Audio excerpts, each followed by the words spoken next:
ያልተነገረ ፍቅር ልብ አንጠልጣይ ታሪክ ክፍል 2 ተራኪ ረዚቃ መሐመድ። ለቻናላችን አዲስ ከሆናችሁ ላይክ፣ ሼር እና ሰብስክራይብ በማድረግ ቤተሰቦቻችን እንድትሆኑ በአክብሮት እንጋብዛችኋለን። ሁሉም ሲጨርሱ ልዕልና ወርቃማውን ትሪ አንስታ በሳህን የተለያዩ ነገሮችን ይዛ መጣች። ፍራፍሬ፣ ኬክ ሳይቀር። ወይ ቅብጠት! ከዛ በላይ እዛ ቤት ቆይቼ ስሜን ተግባር ላይ የመዋል ጉጉቴ እንዳይጠፋ ፈርቼ ስለነበረ ቶሎ በወጣ ይሻላል ብዬ ልዕልና አባትሽን ጥሪያቸውና መታወቂያን ጠይቂልኝ አልኳት። ከሷ ቀደም ብሎ ሳሚን ነው ጋሽ የሚለው ብሎ ተሳሳቁ። ደስ የሚለው ትኩረትም አልሰጠቻቸውም። ኮስተር እንዳልኩኝ እሷን ብቻ ተመለከትኩኝና በእርጋታ ከተቀመጥኩበት ተነሳሁ። ልዕልናም ቶሎ ሂዳ ጠርታልኝ መጣች። አትቆይም እንዴ? ምን አስቸኮለህ አለኝ። አመሰግናለሁ በጣም አሁን ብሄድ ይሻላል፣ መታወቂያን ፈልጌ ነበር አመጣጤ አልኩ በእርጋታ። እንደ ሌሎች ወጣት አይደለህም። ለምን አለኝ ኮስተር ብሎ። ልዕልና ደግሞ አይን አይኔን ተኛለች። አስተዳደጋችን ይሆናላ ብዬ ግራ ጎናቸውን ነካሁት። ወሬውን እንዳይቀጥሉና መልሰው ግራም ቀኝም ጎኔን ሳይወጉ ብዬ ለማንኛውም አመሰግናለሁ፣ አሁን ብሄድ ደስ ይለኛል ብትሰጠኝ አልኩት መልሼ። በውስጤ ግን ርር ብዬ በምን ቀን ነው እዚህ ዕዳ ውስጥ የገባሁት እያልኩ አይ አሁን አልሰጥህም፣ ከሰጠሁህ ደግሜ አላገኘህም። ስለዚህ ቀጣይ ሳምንት ምንም ድግስም ሆነ ወከባ ስለማይኖር ምሳ ጋብዝሃለሁ፣ በዛም ስለ ቤተሰቦችና ስለ አስተዳደግ ምክር ትለግሰናለህ አለ። ከወነ ያልኩት ቢጠይቅ መልስ የሌለው የህይወት ታሪኬን በእንደዚህ አይነት ቤተሰብ ውስጥ ላወራ፣ በዛ ላይ ደግሞ እንኳን ልለግሳቸው እኔም ችግርተኛ ነኝ፣ ኩራትም ሳይሆንልኝ ብዬ እንጂ እኔም ኋላ ከምዋረድ ብዬ አመሰግናለሁ ይቅርብኝ አልኩ። ሰውየው ግን መስሚያ ወጥቶ ነው። ጠዋት 4 ሰዓት ላይ እዚህ ድረስ፣ አርፋጅ አልወድም እንዳታረፍድ፣ ልዕልና በሩን አስወጪው ብሎ ቆፍጠን ያለ ትዕዛዝ አዞ ወደ ግርግሩ ተመለሰ። እኔም እዛ ጋር ራሴን ማዋረድ ስላልፈለኩኝ ዝም ብዬ ወጣሁና ልዕልና ተከተለች። ግራ ገብቶኝ ምን ትሰሪያለሽ ተመለሽ አልኳት። በፈጣሪ ስም ስለ እውነት በጣም ውብ ናት። ቀርባ ስትታይ ደግሞ ቅልጥ ነው የምታደርገው። ሰው እንዴት ያለ እንከን ይፈጠራል? አብራኝ ከሄደችው በዛው ጥለፋት እንዳይልኝ በመፍራት ደጋግሜ እንድትመለስ ነገርኳት፣ ግን አልሰማ ብላኝ በቀስታ ትከተለኝ ጀመር። ለትንሽ ደቂቃዎች በዝምታ ከተጓዝኩኝ በኋላ እኔም እኮ 12ኛ ክፍል ነኝ አለች። ደስ ይላል፣ መልካም እድል አልኳት። ደግሞ ቃል ያባዬ ወንድም ልጅ ነው፣ እሺ ወንዶች እንዳይቀርቡኝ ነው እንደዛ የሚለው ብላ ልታስረዳኝ ሞከረች። እስካሁን ልቤ ላይ ስለተሰክቶ ቆይቶ የተነቀለ ይመስል ቅልል ብሎ ያለመደብኝን ሰው ፊት ከት ብለ ሳቅ ሲለኝ ግን እሷ ፊት ላለማስታወቅ ብዬ ምንም እንዳልተፈጠረ ሁኜ አቀርቅሬ ያየኋት።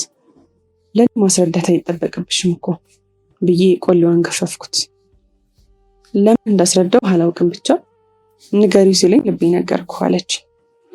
በድጋሚ መናገር አይጠበቅብሽም ነበር አልኳት። ከዛ ተናዳ ቆማየችኝና አባዬ የሚቀርና የሚያረፍድ ሰው አይወድም፣ መታወቂያን ከፈለከው በጊዜ ተገኝ ብላኝ እንዳኮረፈች ተመልሳ ወደ ቤቷ መሄድ ጀመረች። ልሸኝህ ብላ ወጣ የበለጠ ልቤን ሰርቃው ሄደች። ከአጠገቤ ስትርቅ መልሶ ልቤን ይወጋኝ ጀመር። ከእሷ ፍቅር ቢይዘኝ እሷም ይዟት ቢሆን ድህነቴን ስታይ ጥላኝ ለምትሄድ ነገር ክብርን አላዋርድም አልኩኝ በልቤ። ዞር እያየዋት ሳላስበው እሷም ዞረች። አልዋሽም ደንግጫለሁ። ደስ የሚለው የሆነ ህዋሴ እረቱን ፊቴን አዙሬ ምንም እንዳልተፈጠረ መንገዴን ቀጠልኩ። ከዛ በኋላ ብዞር ቁማ እያየች እንደሆነ ብዬ ስለፈራው ቀጥ ብዬ ወደ ቤቴ ሄድኩ። ፈጣሪ ይቅር ይበለኝ እንጂ ቤቴ ስደርስ እየከፋኝ ነበር። ልዩነትን ማየት ማንነትህ ላይ እንድታተኩር ያደርግሃልና ሌላ ነገር እንድትመኝ የሚያደርግ። እኔም ያንን ቤትና ግቢ የአባትና የልጅን ፍቅር ጨምሮ ብዙ ነገሮችን አይቼ መጣሁና ቤቴ ገብቼ በወርስ ከተገኘችው ያዘነበለች አንድ ክፍል ቤትና እልሁን እናቴ ላይ ከሚወጣው አባቴ ጋር አነጻጸርኩትና አያለመታደል አልኩኝ። ይህ አባት አንድ ሳምንት ሰይጣን አንድ ቀን መልአክ መሆን የሚያስደስተው ግሩም ፍጥረት ነው። ባለው ይመስገን የምትለዋን የእናቴን ምክር ለራሴ እየነገርኩኝ ወደ ውስጥ ገብቼ ቁጭ አልኩ። እናቴ ገና ከመግባቴ ሮጥ ብላ ውሃ ይዛ መጣች። ቆየህብኝ እኮ ሀብቴ፣ እርቦታል ብዬ ተጨነኩኝ እኮ አለች ለማስታጠብ የተዘጋጀች። የኔ ውሃ እኔን እየጠበቀች ምሳ አልበላችም አልኩኝ በልቤ። የት እንዴት የሚሉ ጥያቄ አይጠይቁኝም ብዬ ስላሰብኩኝ በልቻለሁማ አንቺ ብዬ አልኳት። መቼን እዛም የመሰለ ከቅቅል እስከ ዱለት ያንን የመሰለ ምግብ በልቼ መጥቼ የእናቴን ሽሮ ፈሰስ ልጨምርልህ ብለው ሆዴም እሺ አይለኝም ብዬ አስቤ ነው። ቀጣፊ የት ነው የምትበላው? ታጠብ ወይስ አመመህ እንዴ ልጄ ብላ አንዴ ግንባሬን፣ ጭንቅላቴንና ጉንጮቼን ብቻ ሁሉንም በየተራ አገላብጣየች። ሰውነት ደህና ነው፣ ከሰው ጋር ተጣላህ እንዴ አለች። ከኔ የምትፈራው ነገር ነውና። በልቻለሁ ብዬ ተነስቼ ከቤት ስወጣ ምንም አላለችኝ። ዝም ብላ የራሷን አቅርባ በርበሬ በቁጥር የተደረገበት የሚመስል ሽሮ ወጧን ጮጮ በሚለው የሱቅ እንጀራ በልታ ተነሳች። የዛኔ ነበር ይበልጥ ከድህነት ጋር የተጣላሁት። ለምን ህይወት ይህንን ያህል ተቃራኒ ሆነች? ለአንዱ ገነት ለአንዱ ምድራዊ ሲሆን ለምን ሆነች? የሌላው እናት ስንቱን አማርጦ እየለበሰ እየተዝናና እየበላ የኔ እናት ለምን እድፍ በምትችለው ሙሉ ቀሚሷ እና ያንን ሐር የመሰለ ረዥምና ለስላሳ ጸጉሯን በደበቀው ጥቁር ሻሽ እና በማትቀይረው ሽሮ ወጥ ተዘፍቃ ለመኖር ማን የፈረደባት? ፈጣሪ አይደለም እንዴ እያልኩኝ ከራሴ ጋር መሟገትን ቀጠልኩ። ከዛም ድህነትን እበቀለዋለሁ ብዬ ለራሴ ቃል ገባሁ። ሀብታሙኝ እናቴን ቀን በቀን ስጋ እንድትበላ ካላደረኳት፣ አባቴን ሱፍ ካላለበስኩኝ እኔ ሰው አይደለሁም እያልኩ እየዛትኩኝ ወጣሁኝ። ቀን በቀን እልህ ተናነቀኝ። ሳምንቱንም የቻልኩትን ያህል ሳቅድ አሳልፍኩኝና የቻልኩትን ያህል ደግሞ ለመስራት እየሞከርኩ ነው።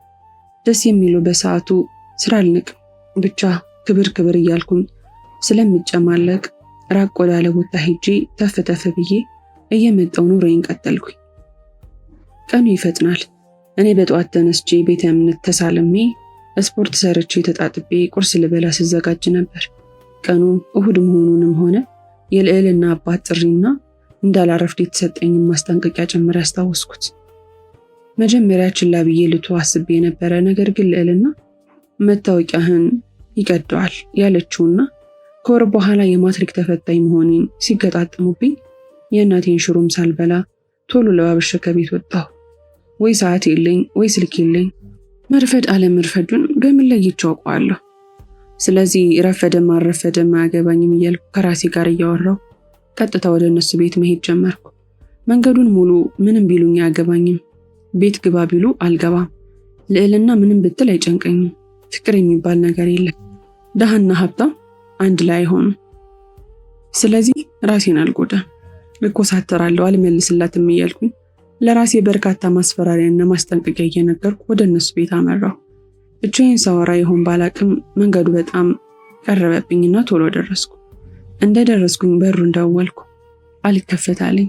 ደግሜ ተጫንኩት፣ አልተከፈትም። ምናልባት ረጅም ሰዓት ከፈለገስ ብዬ አሰብኩኝና ደግሜ ተጫንኩ፣ አሁንም አልተከፈተም። ያማቸዋል እንዴ ብዬ በሩን ጓደረኩት።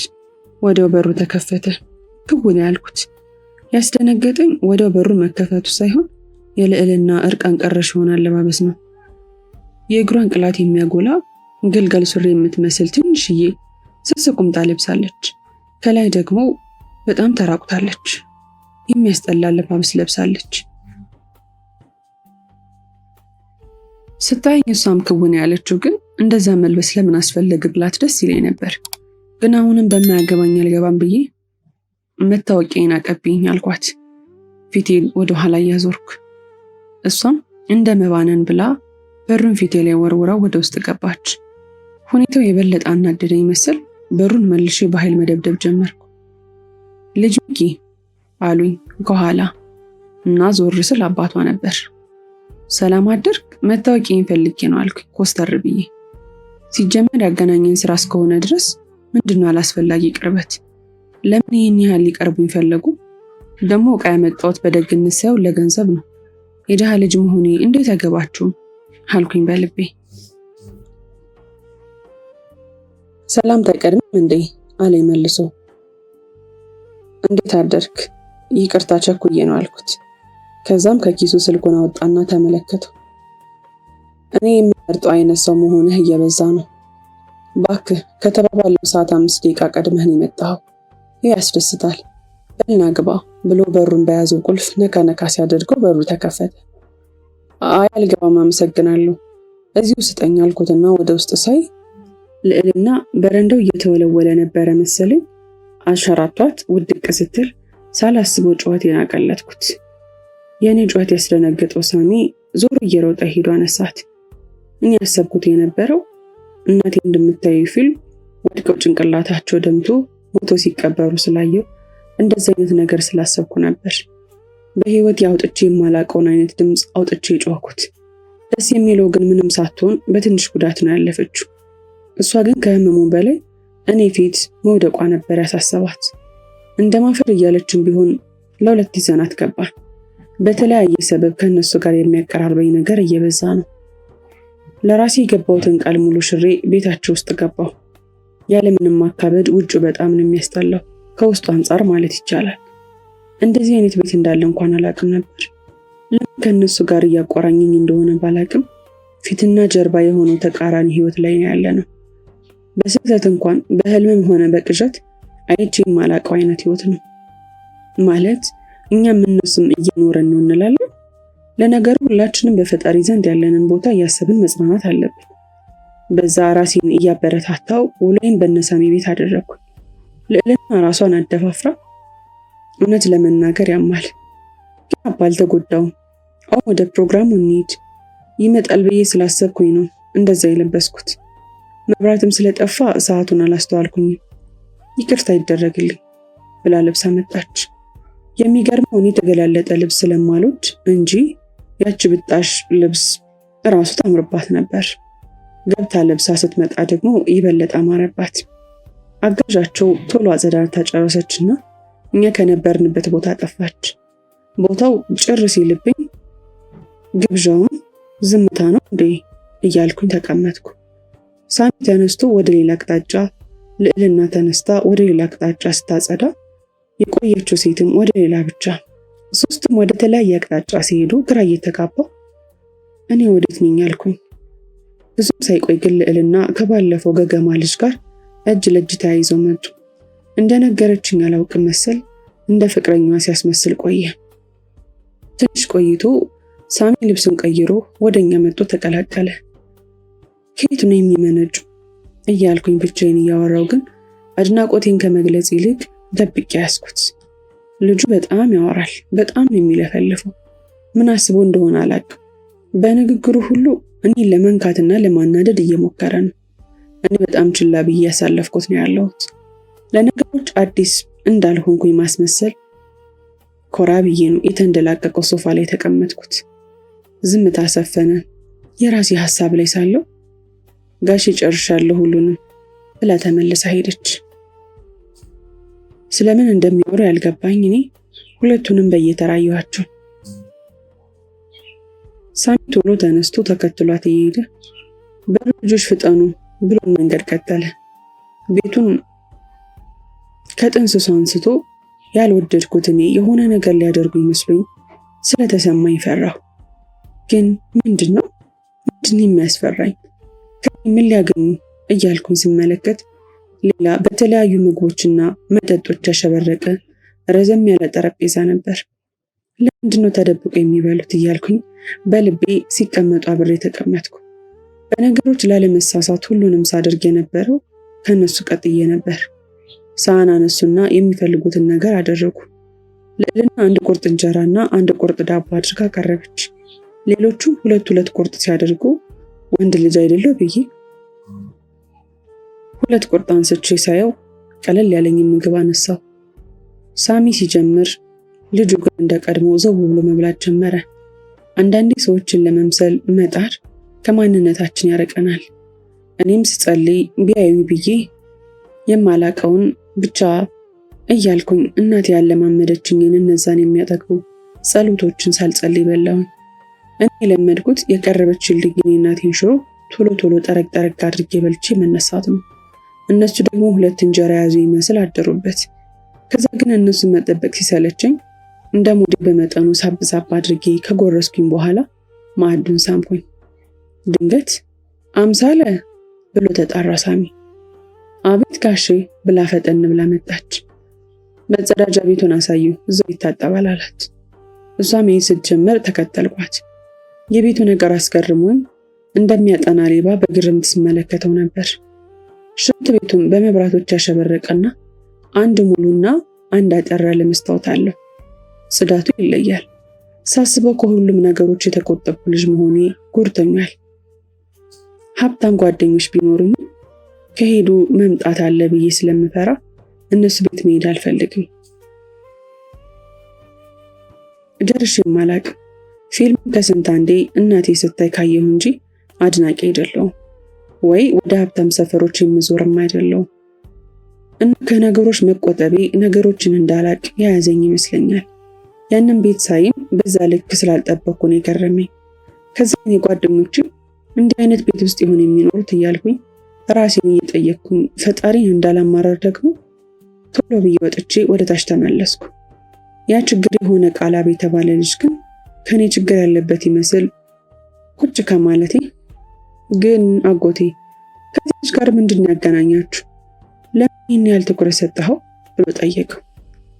ተነስቼ አንዴ ቴስታ ባቀምሰው ደስታዬ ነበረ፣ ግን ራሴን ላለማስገመት በዝምታ ተቀመጥኩኝ። ያስደነገጠኝ ነገር ግን ሳሚ ፈገግ ብሎ ልዕልናን ሲያት ፈጠን ብላ አባቢ የባህል ዕቃ ገዛዝቶ ሲመለስ የሚያግዘው አጥቶ ከዛ ሚኪ ጥሩ ልጅ ስለሆነ ዕቃውን በታማኝነት ቤት ድረስ አደረሰለት እና ብር ጎሎት ነበር። ከቤት ብር ይዞ ወስዶ ለአባቢ ሰጠው። ከዛ አባቢ የሱን መታወቂያ ሲያገኘው አንስቷ መጣለት። ደግ ሰው ስለሚወድ ወደኛ እያቀረበው ነው አለቀ አለች ፈገግ ብላ። ማለት ስለምንና ስለማን የምታወራው?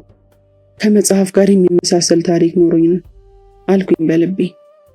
ምክንያቱም ካወራቻቸው ወሬዎች ውስጥ ልክ የሆነን ነገር ቢኖር የበዓል ዕቃ ገዝቶ የምትለዋ ብቻ ናት። ግራ ስለገባኝ ቀና ብዬ ሳሚን ሳየው የሆነ የአራዳ ልጅ አስተያየት አየኝ።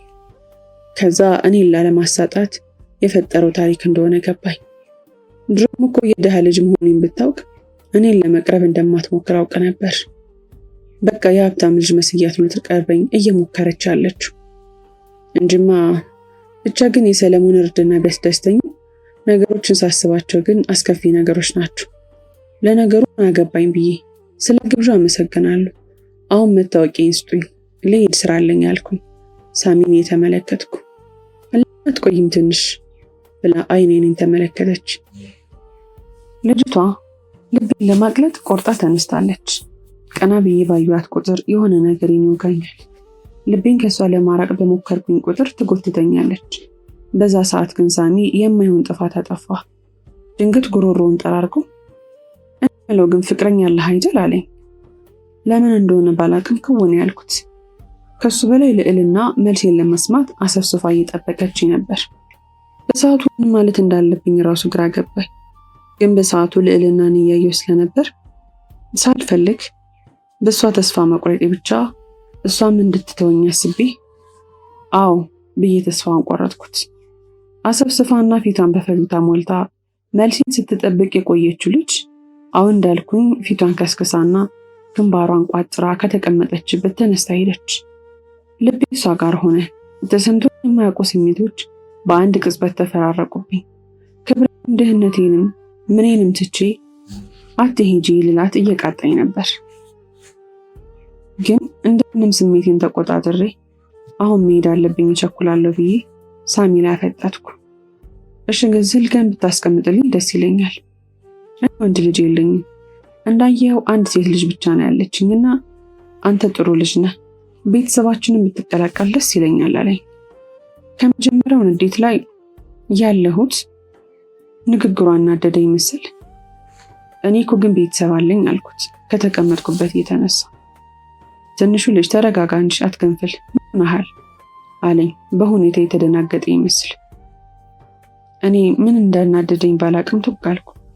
ይቅርታ ግን ስለኔ የምታውቀው ነገር የለምና ምንም ባትል ደስ ይለኛል አልኩት ኮስተር ብዬ። በተሳሳተ መልኩ ነው የተረዳኸኝ አለኝ ለመረጋጋት እየሞከረ። እኔ ግን የዛኔ ዝቅ ብዬ ስሰራ ስላየኝ ስለተሸከምኩለት ምናምን ሰው የለውም ብሎ ያሰበ ስለመሰለኝና እናቴን የረሳብኝ መስሎኝ ስለተሰማኝ የተናደድኩት። ምንም ያህል አንቀባራ ባታሳድገኝ ብር ባይኖራትም ባይተርፋትም እናት ያው እናት ናት። ፈልገው ስላልሆነ በድህነት ብናደድም በሷ ግን አልፈርድም። ስለዛ ማንም በሷ እንዲመጣብኝ አልፈልግም። ክፍል 3 ይቀጥላል። ታሪኩን ከወደዳችሁት ላይክ፣ ሼር፣ ሰብስክራይብ ማድረጋችሁን እንዳትረሱ።